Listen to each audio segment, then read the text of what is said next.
Good morning, boys and girls. We're here at Bobby's Hobbies, and we just were running the Bud rail car.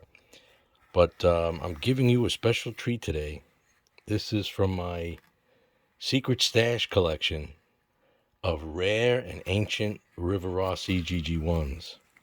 This is a beauty, a big silver, and she's a single striper with a giant Penzi logo. And like all GG-1s, she has 20 wheels. And of course, me being, a fanatic, when I built the ladder, I said, I don't need re-railing tracks. That's for amateurs. Boy, I wish I put those re-railing tracks in now. But I'm going to fix that and put them back in because, not that I really like to slide trains with gears, because these gears are, perpendicular. Oh, she's in. Now, wouldn't it be something if this train, which is from the 1960s and 70s, thereabouts, if she takes off like a bat out of hell, that would be something. Let's see what she's got under the hood. Now, this is Rivarossi. It's a 6-wheel drive, not 12.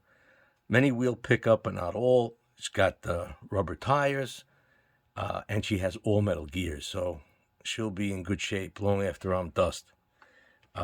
Hopefully, some descendant of mine will take care of this train for me and enjoy her into the 21st, deep into the 21st century and beyond.